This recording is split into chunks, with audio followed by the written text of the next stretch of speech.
Hello and welcome to the Roar Rugby League Podcast. I'm Mike Meehall Wood, and as anyone who has read any of my work will know, I'm a stats guy. I love stats. Talk about them all the time. I love that they can tell you things that you don't know. I love that they can give you insight into things that you otherwise miss. And as soon as we started thinking about this podcast, I knew that I wanted to do a deep dive on where stats stand in rugby league, where they came from, where they're going. And that is where today's guest comes in now. I think my first ever job in rugby league was working indirectly for our guest today. I was sit in the back of Knowsley Road's press box, writing down who got subbed, who scored, who got sent off as an intern on, I think, £10 a game or a couple of pies or something like that at halftime, transcribing stats for Opta Sports. And high tech, I have to say, it wasn't, but the guy next to me used to sit on the phone for the whole time going, tackle one, made by number 7. But it all got written down and it all ended up in a big database, Opta Sports, where it was controlled by our guest today, Rob Lowe, who was then the director of rugby at Opta, which is now Stats Perform, and has been at the forefront of statistics in rugby league since pretty much there has been statistics in rugby league. So firstly, Rob, thanks for coming on the podcast and talking to us. No problem. Nice to be here. And maybe it's worth an overview of where this began, because you started Atlantis, as it was called then, in the 90s, and just what motivated you to begin working in rugby league and statistics? Yeah, so really it span out of a few of us at Leeds University in the sort of early 90s. A couple of guys had done some projects on rugby league stats, and we kind of got together and kind of built a computer system to record the stats. And then we were quite luckily introduced to Neville Smith, who was the executive producer of Sky Rugby League at the time. And we sort of got together and turned it into a proper business. Neville sort of backed the idea just as Super League was starting in the summer. So it was kind of great timing for everybody. And then from there, we kind of got a few more customers with clubs and things like that. And it sort of turned into a proper business and a kind of a new feature for the game, really. So I know the story that you would hear in Australia is sort of Jack Gibson was the first one to start it, counting things. And I know I've spoke to, for example, Brian Smith, who's a coach at Hull FC in the late 80s. He was very into it as well. He was at Bradford in 1996. Yeah, so we did work with Brian when he was at Bradford in that period as well, yeah. And it's interesting to hear that it was almost the stats, in terms of actually codifying what it was as much for the broadcast as it was for anything else, right? Yeah, I mean, at that point in time, kind of the financial reality was that, and possibly still is really in rugby league, that the sort of the financing from the broadcaster is very important for anything in the game. It was kind of, as a business, it could only really work if the broadcaster and the clubs all bought in. One sector by itself, there probably wasn't enough in the game to make it work financially, but sort of Neville was quite forward thinking in those times and wanted to make the game a bit different, sort of a little bit like American sport, if you like, to be able to kind of highlight the strengths and weaknesses of individual players, as what is this player good at, what is his opposite number good at, that kind of idea. So, and to a degree, the broadcast does lead the way in a lot of sports. So I'm interested to know, sort of in relation to that, what were the things that you initially thought was worth tracking? Because I know if you watch the game now, it's interesting to hear that you think about the broadcast, because in Australia we have Stats Perform, which gives the NRL stats. If you go on NRL.com stats, that's from Opta. And we've just seen with IMG and Super League that they now get access to exactly the same data through Super League. But we also have Fox Sports Lab, which is, if you watch it on Foxtel here or on the broadcast, that's where they come from. That's where the stats, so the broadcaster here, which is the same company as Sky, has their own proprietary system, which is different, and the numbers will be different. And for those of us interested in stats, you kind of always have to go, well, he's in the top percentile, because you can't say he's made this many meters, because it'll say two different things depending on where you look. But I wonder, in your perspective, it must have been incumbent on the people at Leeds Uni to try and work out, okay, this is what a line break is, this is what a missed tackle is, all that kind of stuff. Yeah, I mean, to a degree, there's always been an element of subjectivity. So it's a bit like a referee. If two referees refereed the same game, you'd get different penalties at different times, and there's an element of that in stats as well. You know, in all sports, for example, in a football match, soccer match, if two analysts did the same game, you'd never get exactly the same number of passes because somebody would think it was a clearance and the guy was just whacking it as far away as he could, and some would say, no, actually, we're trying to kick it to that guy there. And it's the same a bit with tackles in rugby league. You know, if there's 500 tackles in a match, somebody's going to get 502 and someone's going to get 497 because you have to make a judgment as to whether a guy was actually making any impact in the tackle or he was just putting his hands on to have a rest. And there's a number of other things that are probably a bit subjective, but there's quite a lot of things that are objective as well. You know, when the guy kicks it, what happened? Did the other team get it? Did it go into touch? Did his own player get it? Those kind of things. You know, probably 80% of the categories. Did the guy give a penalty away? What was the penalty for? These kind of things that are pretty much sort of factual, and they're probably the ones that are in the end more useful. So where on the pitch did this error happen? Well, sort of that is a sort of a truth thing rather than an opinion thing.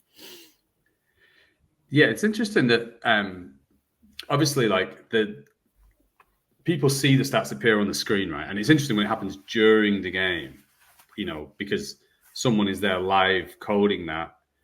And, you know, I've made the mistake as a journalist before. Like, I've quoted something in a post-match press conference it was to Trent Barrett from the Bulldogs, and it sort of went viral around the NRL.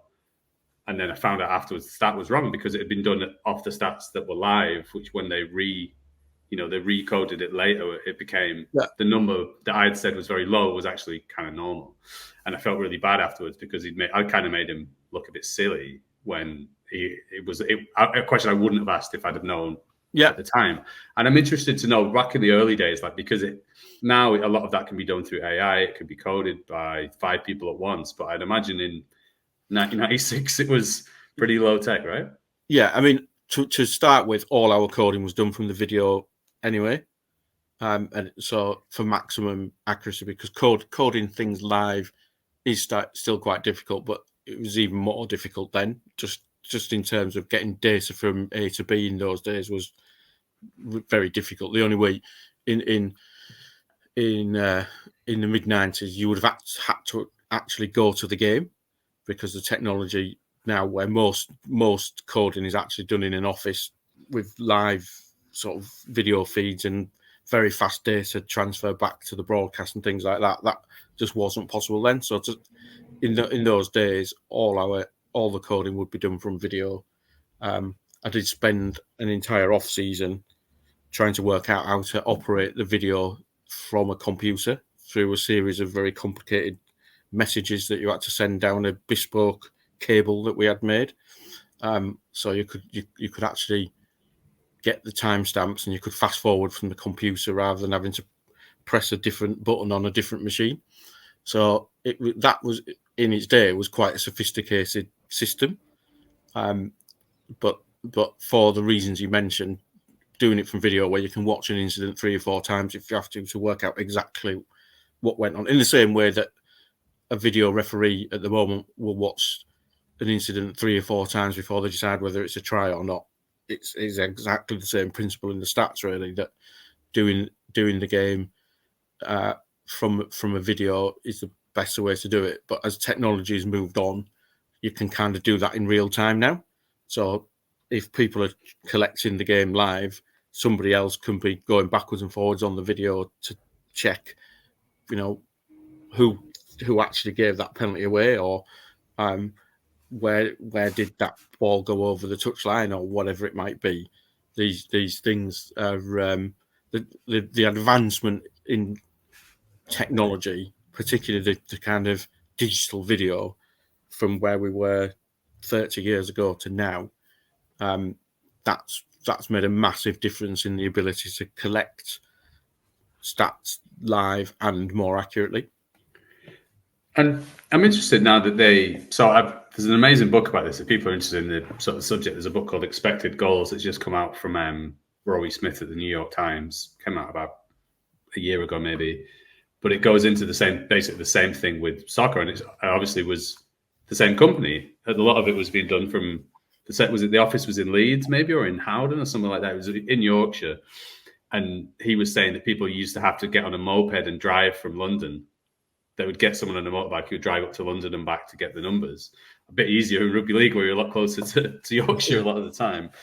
But it was more, in that case, it was the clubs who were most interested easily saw results in it. And I wonder what your experience was in terms of the early adopters. And, I think of guys like Brian Smith, who I think has been a visionary, or Sean McRae at Saints was at the same time, who'd come from the fitness sort of space of rugby league rather than the coaching space. I wonder who were the first to sort of realize what you were doing and tip you on the shoulder and say, like, this is something that we can gain a competitive advantage from. Yeah, I mean, Bradford were probably the team that led the way in those early days with us, and I think the focus was on looking at the small things, if you know what I mean. So being able to, a little bit like the kind of the classic cycling marginal gains type idea, that if we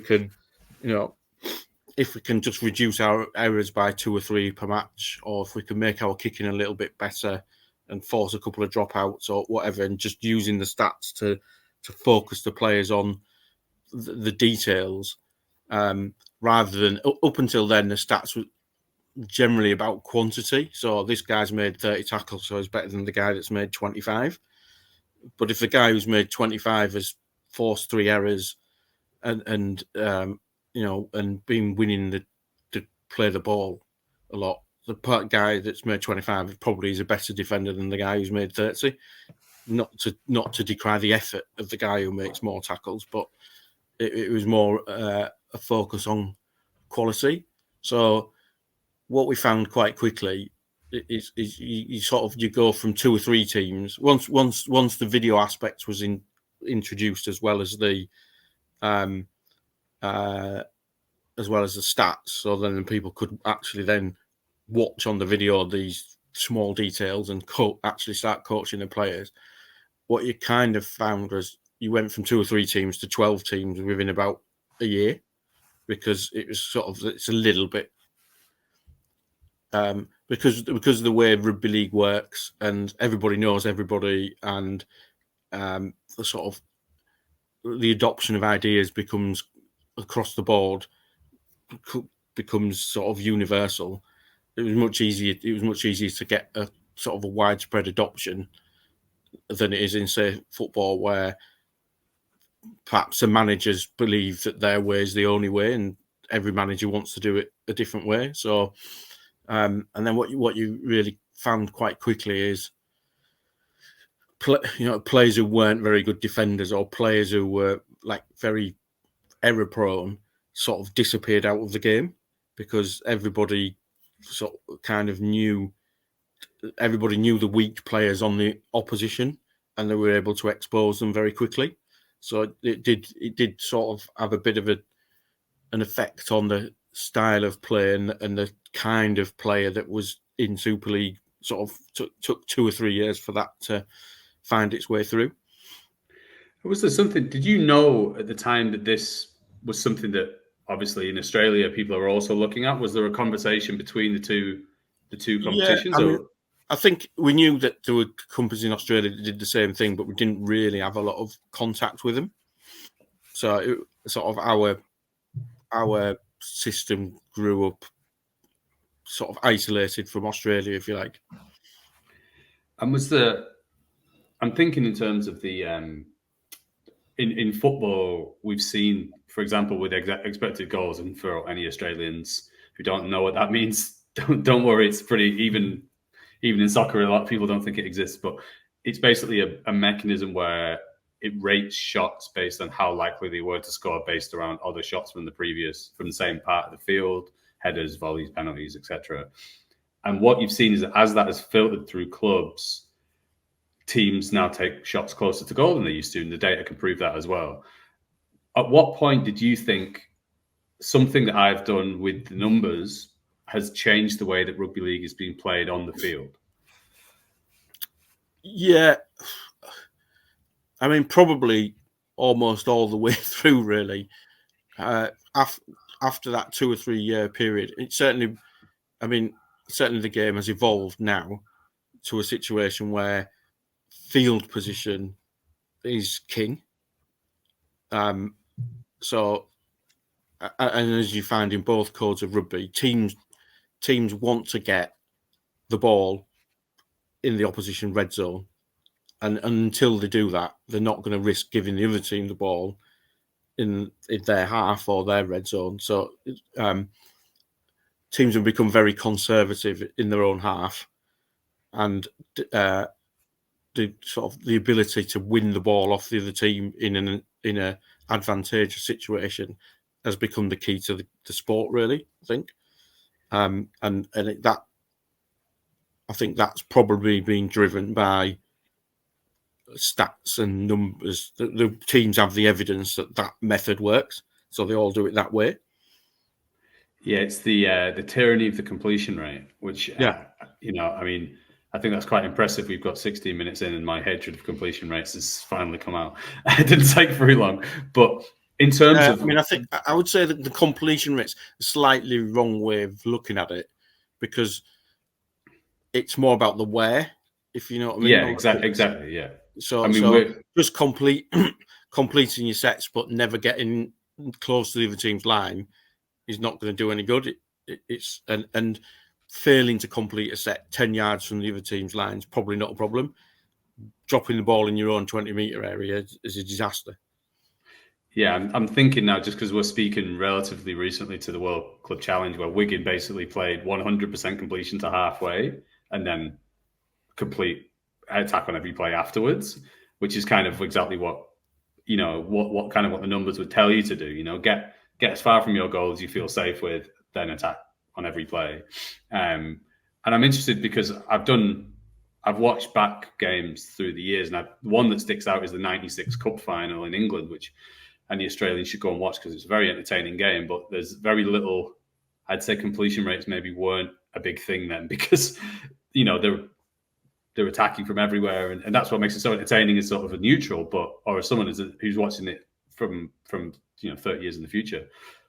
But you can see the difference if you watch games going forwards from that. Even in 2099, teams are deliberately playing more conservatively, and that must be, I don't know, did that make you proud as someone who'd come up with this idea to say that you'd had this influence? A load of eggheads in Leeds suddenly have changed the way that rugby league looks across the country. In some ways, yes, and in some ways, no, because I'd still probably rather watch a game where teams are trying to play attacking rugby. But the fact that you have done something that's made a difference. I mean, even things like when you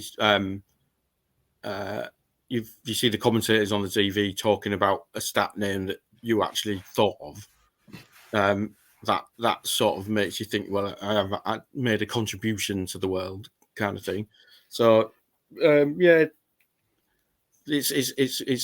a bit of a double-edged sword, really. What would be an example of that in terms of something that the stats people came up with that became a regularly used phrase? Because I think of, everyone is aware of what a line break or a clean break, as they're sometimes called in the UK, is, but nobody was really counting it before. Yeah, so things like defenders beaten. So how many times have you made the other team miss a tackle, for example, would be something that sort of came out of almost our initial thoughts in 1996 or whenever it was, and on the kicking game, like retained kicks, or how often do you get the ball back if you kick the ball, how often does your team end up with possession or a dropout or things like that? So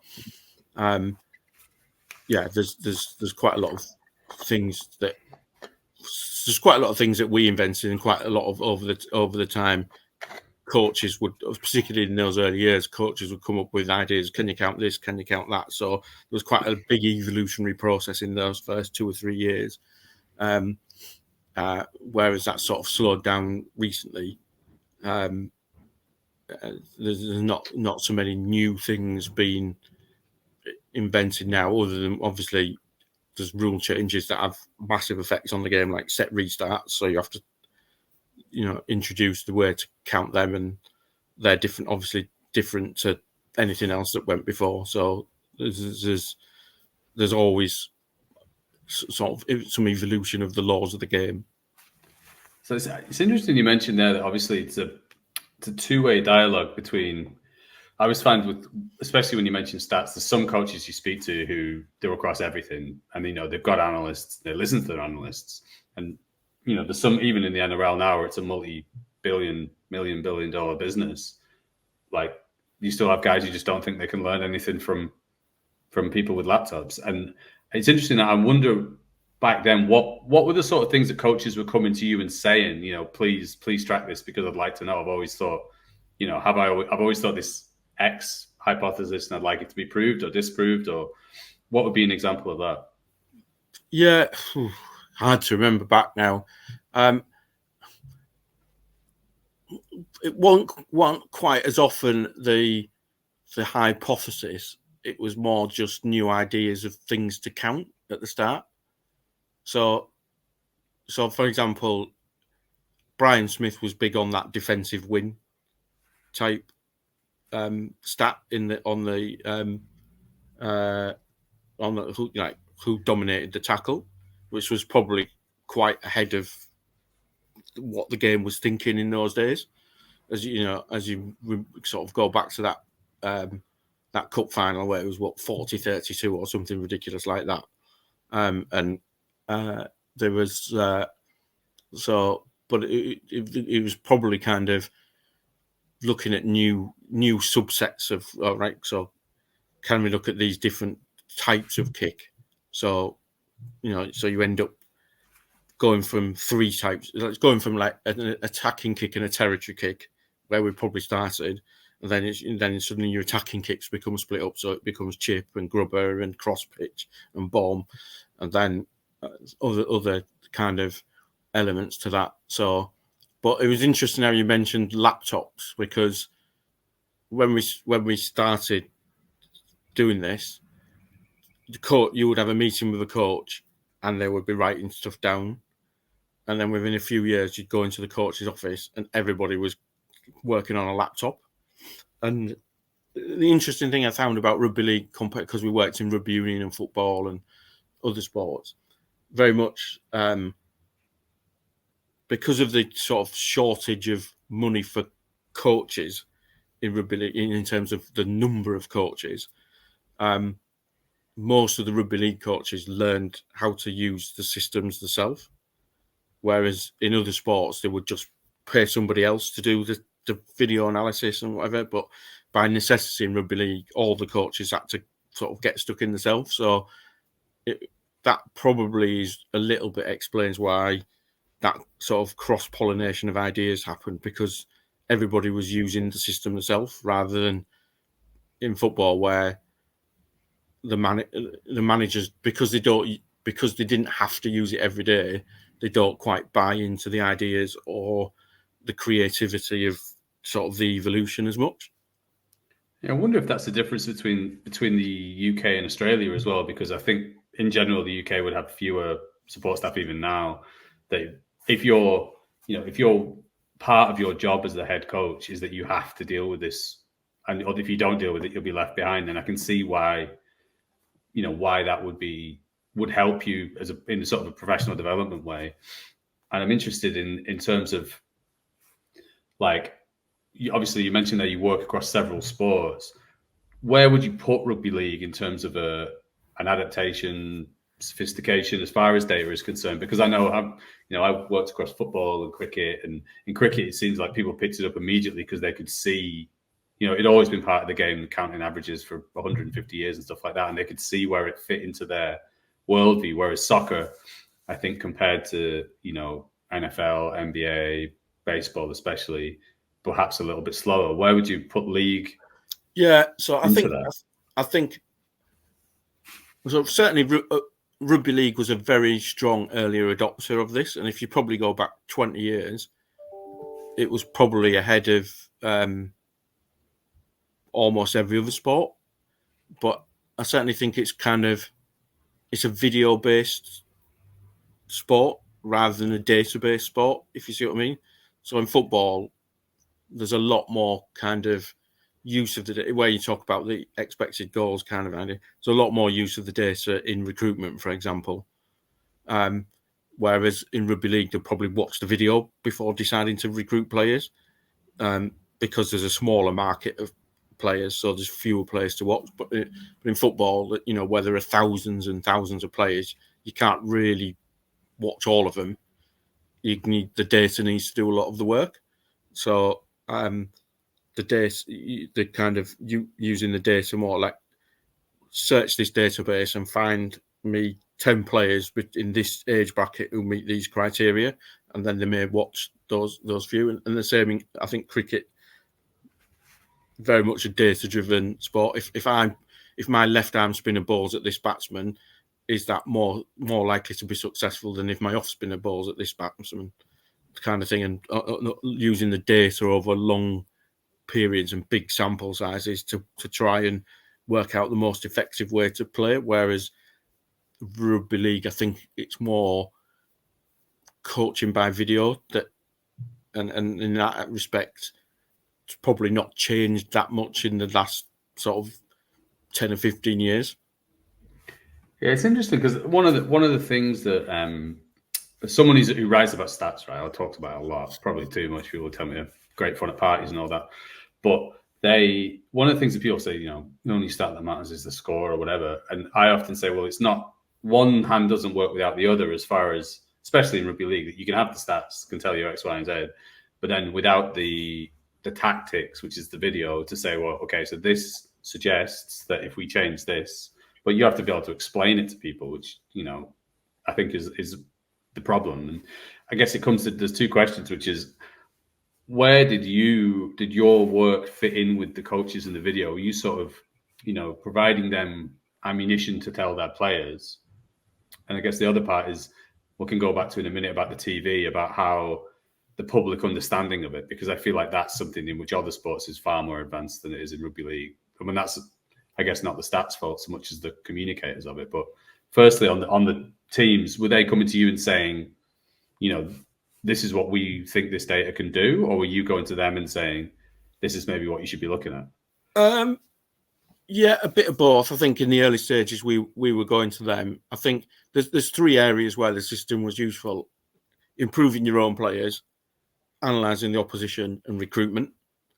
And different teams would use it for different things, kind of thing. I think probably, certainly in Super League, at the time when I was working in Super League, the opposition analysis was probably the thing that was the thing that they couldn't do before, that became a lot easier. Whereas sort of analysing your own players, you can get your video of your match, and it's not impossible to do that in a kind of a longhand way. You can fast forward your VCR and you can show people and write down what time it happened and that kind of thing. It's sort of, it's a way to do it. But the opposition analysis, where you want to look back over, see all their tries over the last 10 matches, or all the tries they've conceded over the last 10 matches, that became possible because of the system. So I think that it was a bit secretive, though, if you see what I mean. There weren't a lot of clubs going and voluntarily putting their hands up and saying, this is how we do it, because they thought the way they did it was their competitive advantage, if you see what I mean. And that sort of the video side of it is a lot harder to explain to the public on a TV show than the stat side of it. So if you get,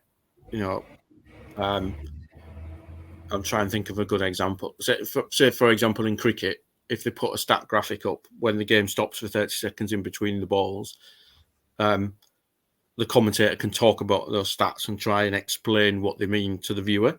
And if you've got a commentator who's kind of thought about it and understands it, and has probably perhaps asked for that graphic to be put up, there's a reasonably good chance that that's going to be a good explanation. Sports like football and rugby, where the stoppages in the game are less predictable, it's quite hard to explain things during the match because you never know when the game's going to stop and you never know how long it's going to stop for. So consequently, any kind of sort of elaborate's perhaps not the right word, but any kind of new stats type graphics and things, they're either before the match or after the match, where the commentator's got a bit more time, but less people are watching. So it sort of doesn't quite get out there in the same way. It's interesting, isn't it? Because my bugbear is not so much that it's like the misuse of data. Because the thing, if you have enough data, you can pretty much prove whatever you want, right? You can find something to support most arguments within reason. And it's more like, I think of what you were saying about completion rates before, for example, is a good example of it because, you can complete really high. I mean, famously in the NRL, two teams, the Roosters won the comp twice with the lowest completion rate and the Bulldogs finished last with the highest completion rate. So you were thinking, well, clearly this doesn't correlate very well to winning. But it gets trotted out time and time again because it's quite easy for the public to understand dropping the ball is bad in the same way that, missed tackles, for example. It's quite easy to understand that missing tackles is bad, but if you weren't there to make the tackle in the first place, you can't miss it. But you would. So it's more about the communication. And I think one of the things that Rugby League initially did well was that it did kind of give you that context. Especially through, obviously growing up watching Sky in the UK, this was something that had never existed before. And it's just increased in how much it gets talked about. But I think now the things that stats do in other sports, whether that is how you bowl to a right-hander with a leg spinner or an off spinner, blah, blah, blah, that kind of stuff. It's almost, we're still in the counting stage, the volume stage, and we haven't moved on to the modeling stage. Yeah. Where that's, I feel like something, I don't know. I'm interested to know what your thoughts on it are because I think that's the next step that we haven't taken yet. Yeah. So interestingly, one of the companies I'm involved with now, Oval, is doing modelling in rugby. That is our sort of USP kind of thing to kind of work out the tactics. What game plan should you apply against different teams and the value of players. So recruitment and selection. So we've been working with Leicester Tigers in the UK, England Rugby Union, Wigan, done some work with Brisbane Broncos about kind of getting the best possible players out on the pitch. So and then B, instructing those players of what the best way to play against a particular opposition. So in a rugby union sense, some teams you're better off kicking the ball into touch because they're not very good at lineouts, and some teams you're better off keeping the ball in play because they're very good at lineouts, but they're terrible at returning kicks. So just sort of over a long period using the data to kind of for decision making as opposed to counting, if you see what I mean, and that's worked pretty successfully with those teams in the last few years. So that is the next stage, and that's where I said earlier, that's sort of where football has gone in sort of employing people to interrogate that data more deeply rather than just looking at the headline numbers and then jumping to conclusions. It's interesting because it's, as you mentioned before a little bit with the early adopter, is like it is an arms race, right? And I know this as a journalist who loves this sort of stuff, that you cannot get an answer out of anybody because they're afraid of somebody else knowing what they were doing. if you look at the way that the modelling is, like I feel rugby league is quite a dynamic game that is difficult to model. And I wonder what, in your experience, is that true? Is that so? Because that's just something that I think. I don't know how true it is. Yeah, so I think, for example, a sport like American football, where it's very discrete, is probably a bit easier to model than rugby league, because you kind of, if you've got a 3rd and 8 in a certain place on the pitch, what is the most effective way to play, and then the defence will know what's most likely to happen. So what's the most effective way to defend and things like that. I think so. There is an added layer of complexity to rugby league in that it's continuous, but I still think it's not that difficult to kind of model which player is better than another player, if you see what I mean. I think that's relatively easy, and there's certain sort of facets of the game that are probably like kicking. If we know now that if a team's 30 metres away from the opposition line, they'll kick the ball up in the air, and if they're 10 yards away from the opposition line, they'll grub the ball along the floor. Everybody does it all the time. There's minimal variation in that. And that's all effectively because people have worked out the best, or if they think they've worked out what the best way to play is. It might be that there's a sort of a niche in that nobody's yet discovered because they've not looked in the numbers. So it actually might be better to boot the ball up in the air when you're 40 metres from your own line, try and get it back, which is effectively what's happened in rugby union. That the kind of the concept of contesting the kick, where you might have a 50-50 chance of winning it, and we've seen that a bit in rugby league with the short dropouts that people have sort of adopted in the last 2 or 3 seasons. Teams have kind of thought, well, if we've got a 50-50 chance of getting the ball 15 yards from our own line, but risk of giving them that 15 yards from their own line, it's probably better than taking a long dropout, and knowing that they're going to have 6 tackles from 30 metres out, kind of thing. So there's an element of that kind of thing sort of has come in, but I think there's probably a lot more that can be done of kind of sort of attacking strategy, and and we've seen it a little bit on kicking early in the tackle count as well, where it's worth giving up one more sort of 8-metre drive to try and kick it when the wingers are not dropped back. So there's bits of it coming in, but I think there's a lot more to go. Yeah, I think it's interesting that you mentioned the short dropouts there, because I've long thought this, not so much in terms of the contesting the possession, but like I thought I would guess that if you built a model and it predicted the best place to attack from, this is from looking at data across the things that you publicly track, right? Tackles inside 20, tackles inside 50, line breaks, things like that. That it would be better to have play the ball in the middle of the field 25 meters out than it would to have it 5 meters out, because the defense doesn't have to retreat. Yeah. So I think teams go, well, do you know what? If we lose the ball on the short dropout, we defend our goal line, which is easier than defending it, 3 tackles from the 20 to 50 meter zone, or 20 to 40 meter zone potentially, which is actually where the biggest threat is. Because I know people who read the Roar will know I'm sad enough to have built my own models. When my partner went away for a weekend, and I tried to build a sort of a predictive model, and other people in this sort of nascent space have done it from a journalistic or viewpoint as well. And these are little things. Obviously, I'm a complete amateur, just sort of trying to think around these problems.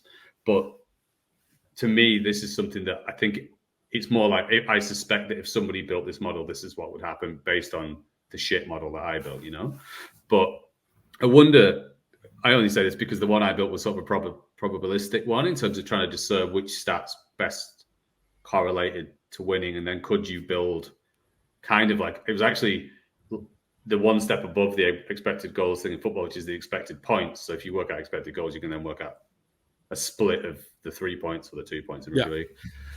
And I wonder if that, I know gambling companies do this all the time, but that's, again, not data that they're likely to share with anybody because that's kind of their USP.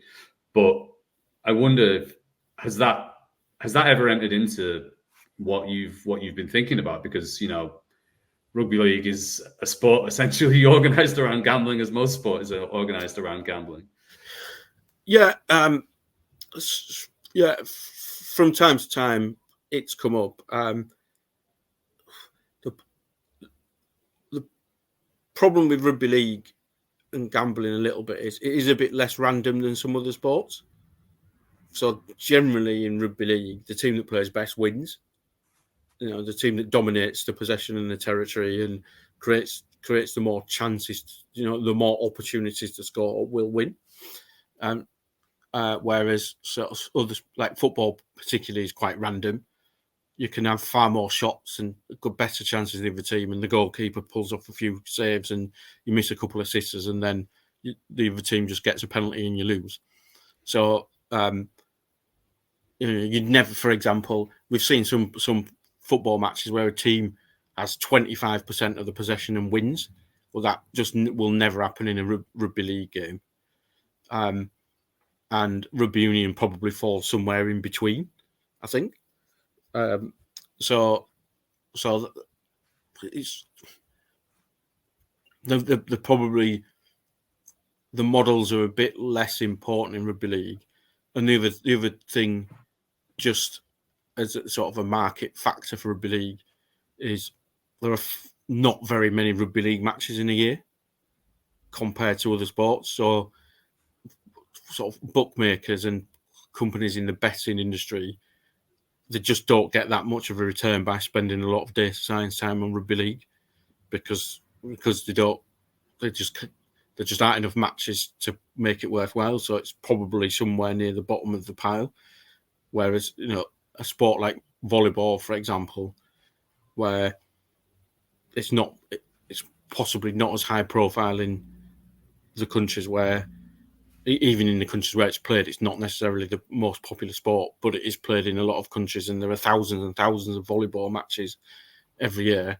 The bookmaker gets a lot more return from investing in automation in those sports. Volleyball, basketball, tennis, these kind of sports are all above rugby league in that respect. Yeah, it's interesting, isn't it? Because it's, I don't know, it's for people, I guess, like us, people who listen to this podcast, it's the most important thing, but you kind of forget that the reach of it is relatively small, especially when you're looking at sample sizes. You know, I often think like my model was very much like not last year, the year before, it was like Brisbane are rubbish, Souths are good, but I wish I'd bet on it at the time because Brisbane ended up missing the finals and Souths ended up in the prelim. But I thought, is my model wrong, or whatever. I didn't have the confidence in it, and the problem in rugby league is that the season's too short. Essentially, if this was happening in baseball and there's 128 games in the season, or basketball where there's 82, or even football where there's 40, it could be 46, or 60 games a season if you include all the other Champions League and cups and that. In rugby league, you are limited by the amount that you can work with, because for a trend, especially a probabilistic trend, to appear, it's got to be quite a long line, right? Yeah, I mean, what we have found in all our modelling anyways is the biggest influence is the players that are on the pitch. So kind of the absolute quality of the players on the pitch is the biggest factor. So if you've got your best three players are out injured, it doesn't really matter what tactics or what you've done in the last few games. It really revolves mostly around who you can select, and that sort of it's not necessarily a big thing in rugby league because most teams can select the best team every week. But for example, in rugby union in the UK, where a lot of the time players don't play because they've been rested for international games, or the clubs just decide to change the team for a weekend to because they've got a more important game the week after, they think, where there's a lot of volatility in selection.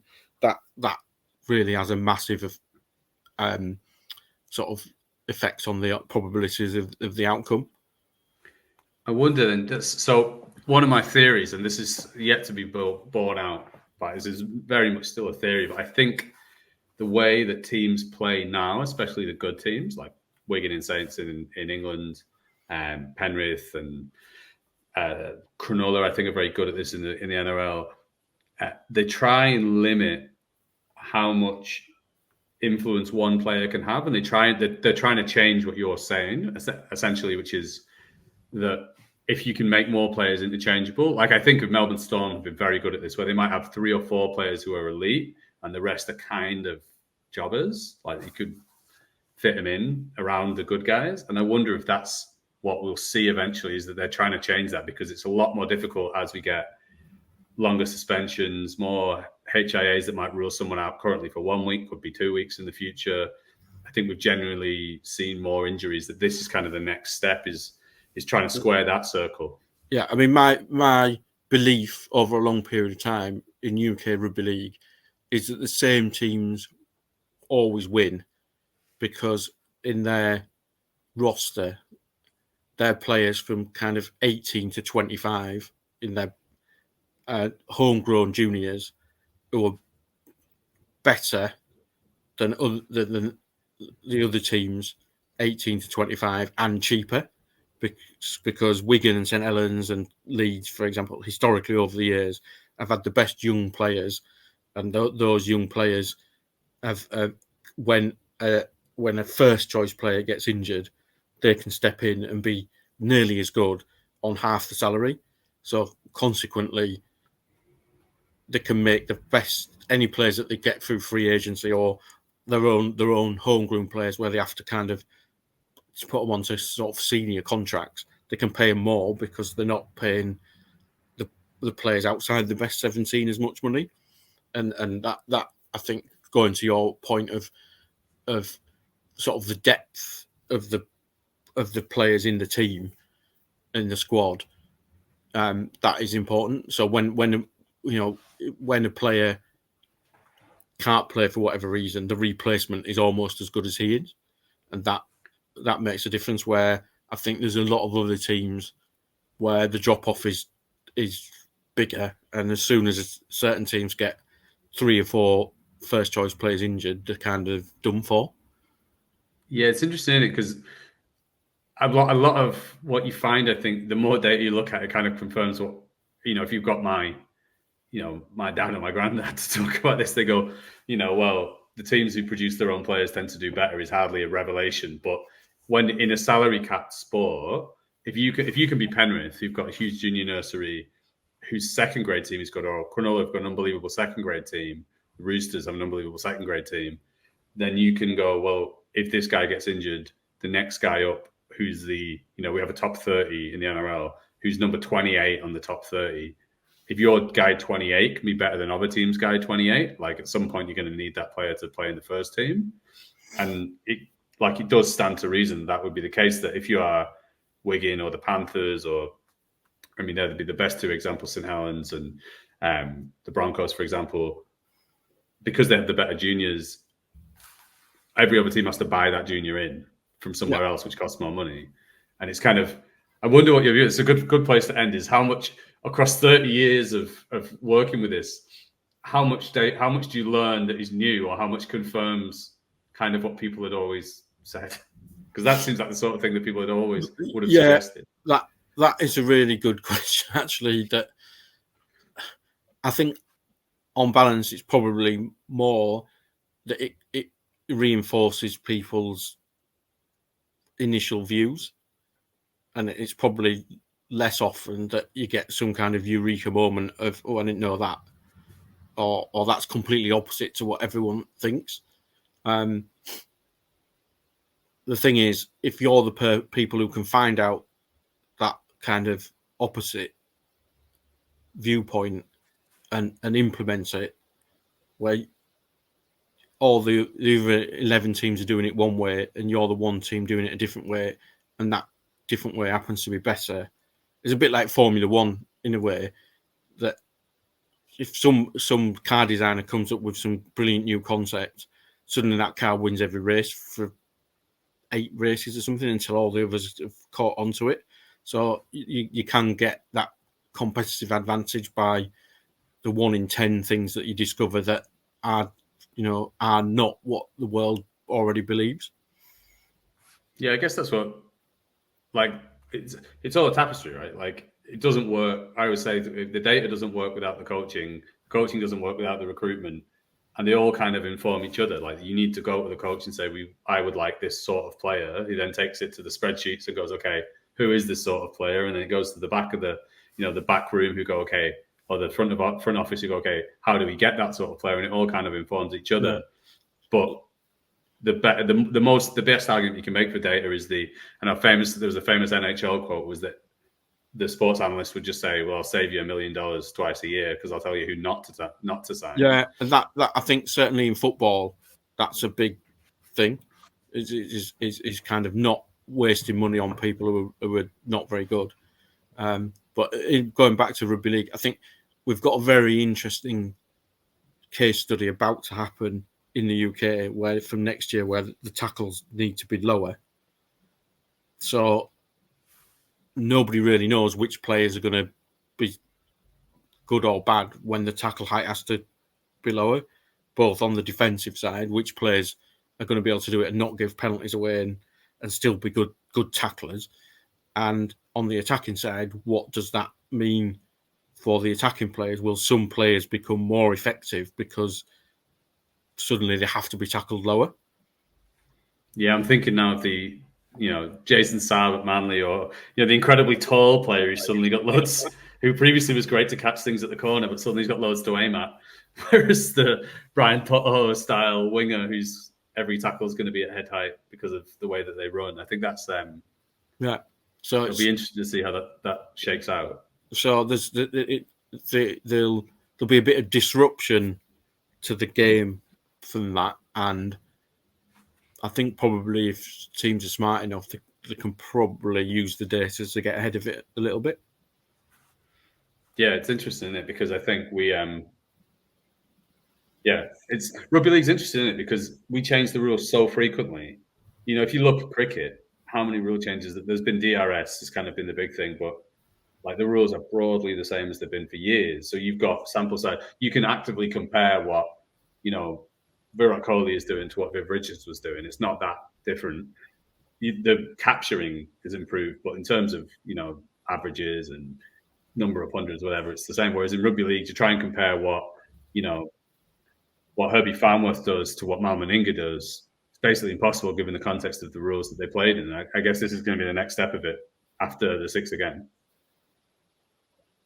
Yeah, exactly. There's sort of some over the years, quite fundamental changes in rugby league that have happened on relatively regular, 4-point tries, 10-meter offsides, set restarts, ball steals, all these kind of things that have sort of changed the way that the game plays a bit. And even now we have small tweaks, and now we're going to get a big tweak with the tackle heights and in the UK, but not in Australia. So how do you if you're recruiting, if you're an English club recruiting an Australian player and the rules are quite different, how do you know whether he's going to be any good?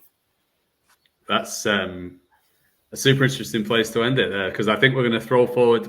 Concussion is on the list for topics coming, so I don't want to overstep the mark on that one. So Rob, I'll say thanks so much for your time. No problem. Super illuminating speaking to you, and thanks so much for giving up your time to speak to us. No worries.